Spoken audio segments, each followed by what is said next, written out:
Pourquoi en France on utilise un clavier AZERTY et pas un clavier XORGZUT ou TSULNI? Pour comprendre pourquoi les touches des claviers se sont retrouvées comme ça, il faut s'intéresser au clavier QWERTY qui a inspiré le clavier AZERTY. Et pour comprendre le clavier QWERTY, il faut remonter à l'époque des premières machines à écrire. Au départ du départ, il y avait ce truc. Ça s'appelle la boule à écrire de Hansen et c'est danois. Et puis, à la fin du 19e siècle, Christopher Scholz, qui est à la fois américain et barbu, invente la machine à écrire moderne.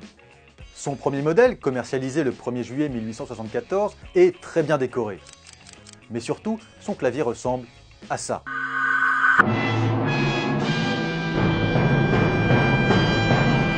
Scholz n'a pas laissé d'explication de pourquoi il a choisi QWERTY plutôt qu'autre chose. Et du coup, les historiens ont dû essayer de déduire. L'hypothèse la plus répandue, c'est celle de la contrainte technique. La machine de Scholz a beau être super, elle aurait un défaut.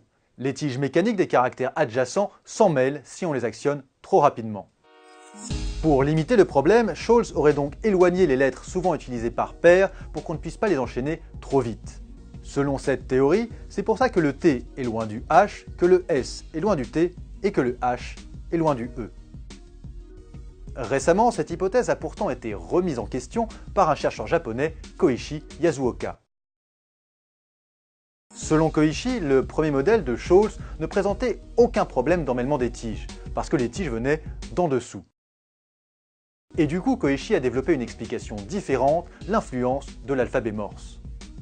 Le clavier QWERTY est né aux États-Unis, à une époque où le télégraphe était l'un des principaux moyens de communication. Or à cette époque, les Américains utilisaient une version du morse un peu nulle, dans laquelle le code de certains caractères et de certaines combinaisons de caractères se ressemblaient beaucoup.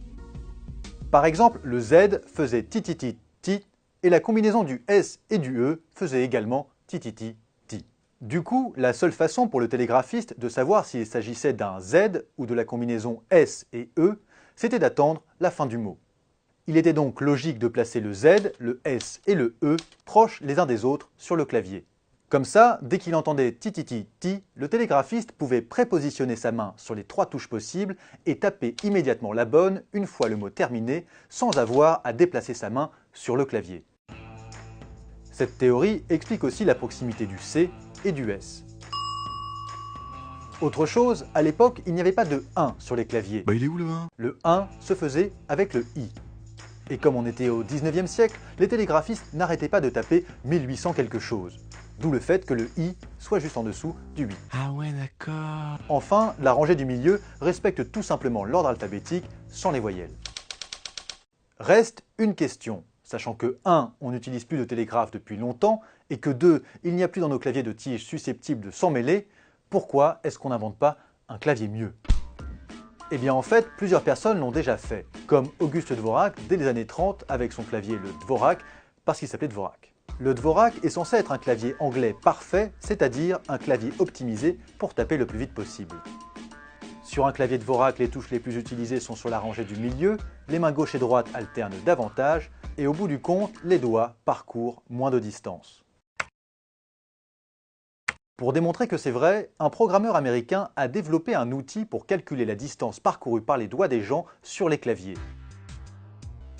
S'il vous prend l'envie par exemple de recopier l'intégralité des mémoires de Bill Clinton, vos doigts devront parcourir 73 km sur un QWERTY, alors que sur un Dvorak, 44 km suffiront. Mais le problème, c'est que le Dvorak est arrivé un peu tard. Le clavier QWERTY était déjà installé depuis des décennies et des générations entières de dactylos s'y étaient habituées. Difficile donc de tout changer. La Turquie en revanche a fait l'effort. Elle a mis au point son propre clavier. Dans les années 50, un certain İzhan Sıtkı Yener, un vieux monsieur qui parle beaucoup avec les mains, a inventé un clavier optimisé pour le turc, le clavier F. C'est ce qui expliquerait en partie que les Turcs sont très forts au championnat du monde de frappe au clavier, à tel point que depuis 10 ans, il y en a toujours au moins un dans les 3 premiers. Pour l'anecdote, le record absolu de tous les temps est détenu par cette dame tchèque, que l'on voit ici en train de lancer un bout de bois. 955 caractères par minute pendant une demi-heure. Mais le truc, c'est qu'aujourd'hui, on écrit de moins en moins sur des claviers d'ordinateur et de plus en plus sur des claviers de téléphone. Non plus avec tous les doigts, mais avec uniquement les pouces.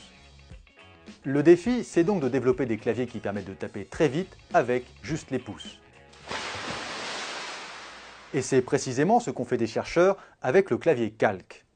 Le clavier est coupé en deux, il y a une barre d'espace à gauche et à droite, et un petit espace en bas réservé à la ponctuation. Selon ses créateurs, le calque permet de taper 37 mots par minute contre 27 avec le QWERTY.